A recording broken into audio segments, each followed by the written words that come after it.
Dice que estos motores de corriente continua o directa, se podría decir, se basa en la repulsión que ejercen los polos magnéticos de un imán, ya que su rotor y su eje permite que liberen entre los polos magnéticos norte y sur el imán permanente situado dentro de la carcasa. Cuando la corriente eléctrica circula por la bobina de este electroimán, el campo electromagnético que se genera interactúa en el campo magnético del imán permanente. Si los polos permanentes del electroimán giratorio coinciden, se produce un rechazo, como que se repele al torque magnético, lo que provoca que el rotor rompa la inercia y comience a girar sobre su eje en el mismo sentido de las manecillas del reloj. En unos casos en un sentido contrario, de acuerdo con la forma en que se encuentre conectado el circuito de la pila.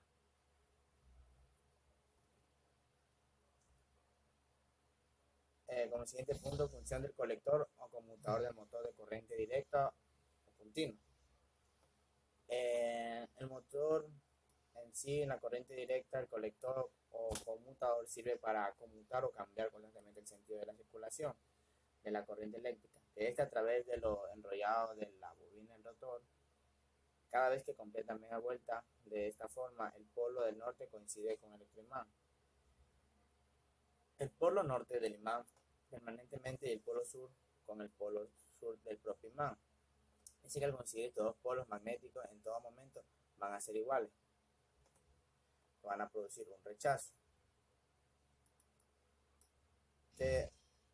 En la siguiente figura de cómo funciona, en esta represento de forma esquemática la vista frontal de un colector seccionado en dos partes, perteneciente a un motor de corriente directa o corriente continua, perdón. Muy simple. También esta vez se muestra el enrollado de la bobina del electroimán, que gira del modo del rotor diferenciado por un color diferente en cada una de sus mitades. Y por otro lado, identificadas como 1 y 2, que se encuentran al ver uno de los terminales de dicha bobina, se encuentran conectados en la sección del A del colector o otro terminal de la sección B. Funcionamiento del motor común de corriente directa.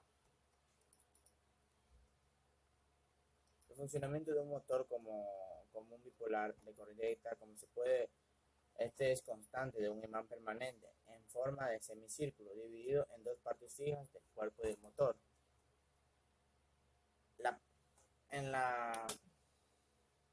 Aquí le voy a emplear una imagen en la que en la parte color del imán corresponde al polo norte y el azul del polo sur.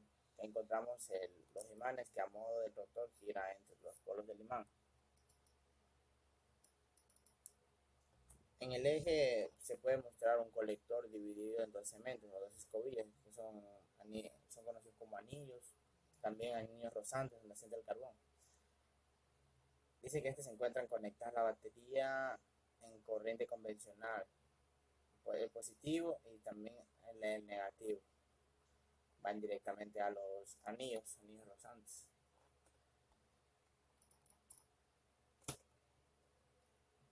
Tipos de motor de corriente continua. Por ejemplo, yo anoté dos. El motor Shunt, cuyo bobinado inductor se conecta en una derivación con el circuito, que está formado por las bobinas inducidas auxiliares. Motor de Compound. Su funcionamiento se origina por dos inductores independientes.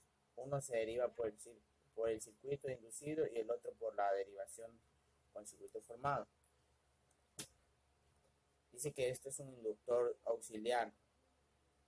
Este motor tiene un rango debilitadamente que puede ser resultado de exceder la máxima velocidad según el giro sin la carga. Ya con la carga ya sería menos. Carga empleada en los motores eléctricos.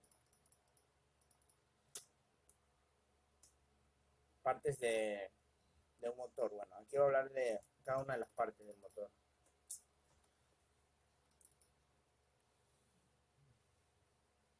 El estator, como primer punto. Esta es la parte fija donde se establece el campo magnético de la excitación. en su interior, distribuido en números pares, los polos inductores según mediante tornillos de la carcasa. Dice que están constituidos por un núcleo y por unas expansiones en sus extremos alrededor de los polos y de unas bobinas que constituyen un devanado inductor, generalmente de un hilo de cobre aislado, o sea, bobinas. Generalmente el hilo es aislado al ser alimentado por una corriente continua, que este genera un campo magnético presentado alternamente por el norte y sur de sus polos. El estator es la parte fija, la que va adherida a la carcasa de la máquina rotativa, y uno de sus dos elementos fundamentales es la transmisión de potencia o corriente eléctrica, siendo otro su contraparte el móvil, que es el rotor, es el eje donde se van las puntas, donde están los anillos, los limanes, que son el punto de apoyo en las tapas que tienen los motores eléctricos. Ya tomando el tema del rotor, este también está formado por bobinas arrolladas sobre su núcleo, que gira dentro del campo magnético creado bien por el imán, o por un juego de bobinas, a veces en sí se pueden encontrar. Más o menos motores grandes, que hay bobinas.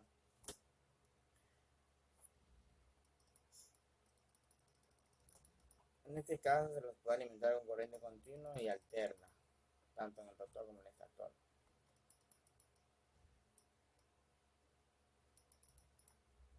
Donde asienta el carbón es el colector de Delga. Vamos a hablar de él. Sean estos generados por motores, es necesario establecer una conexión entre la parte fija y la parte móvil. En la parte fija es el estator y la parte móvil es el rotor, donde están asentados el colector de Delga. Estos se encuentran también aislados eléctricamente, formado por unas láminas en serie, generalmente iluminados de cobre, otras conectadas a su vez a los terminales de cada una de las bobinas giratorias. Cada una de estas láminas en lo que se denomina delga. Esto, para establecer su conexión, se dispone de bloques de carbones, también conocidos como escobillas, que mediante un resorte que saben tener adentro, para empujarlo al carbón, para que no se quede metido, para que pueda rozar. Estos son los que conducen electricidad.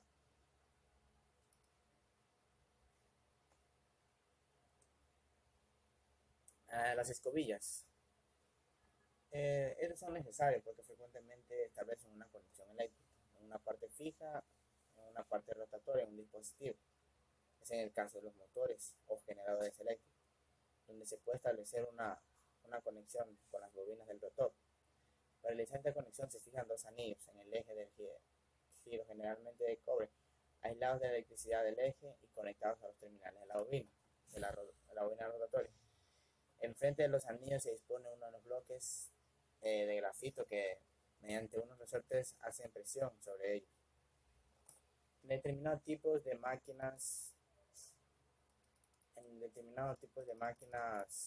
anillos colectores están divididos en dos o más partes, aisladas unas de otras.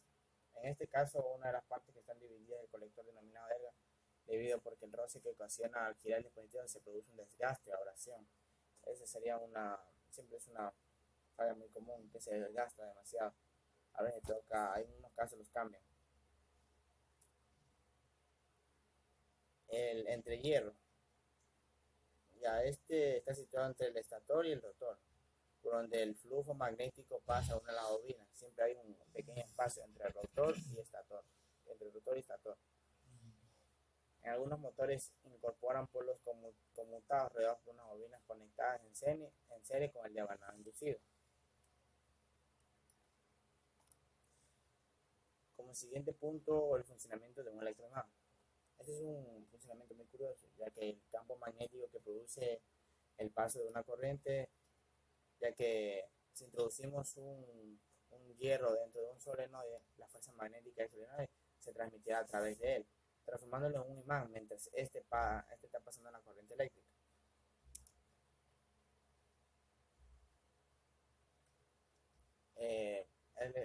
¿Cómo funciona? Al contrario de lo que ocurre con los imanes permanentemente, el campo magnético y la polaridad de los electroimanes con núcleo de silicio, del tipo, del tipo diamagnético mantienen la imantación únicamente cuando la bobina se encuentra conectada a la corriente o cuando se le induce corriente. ¿Cómo funciona esto?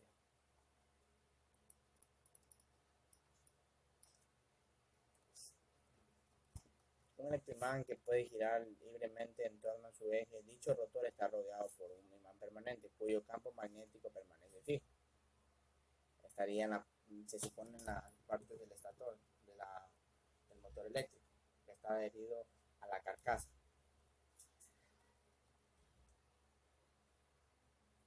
El electroimán recibe una corriente a través del contacto establecido entre las escobillas y el conmutador. Las escobillas permanecen fijas mientras el conmutador puede girar libremente. Cuando la corriente pasa, bueno, a este punto yo lo puse porque me parece muy interesante.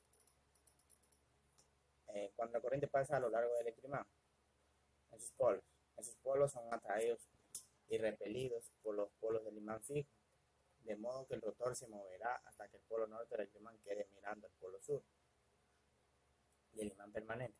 Pero tan pronto como los polos del rotor queden mirando a los polos del imán, se produce un cambio en el sentido de la corriente, lo que pasa el rotor. Este cambio es debido al conmutado del giro que modifica los contactos de las escobillas e intercambia en modo que el electroimán recibe corriente de la pila.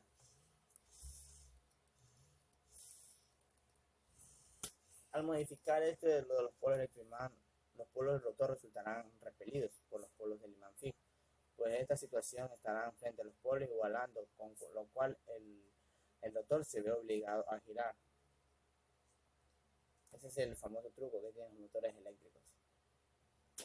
Nuevamente, cuando los polos del electroimán estén alineados con los polos opuestos del imán, el contacto entre escobillas y conmutador, o sea, suponiendo que estas son el rotor, donde están adheridos los anillos, aquí están las escobillas, donde rozan.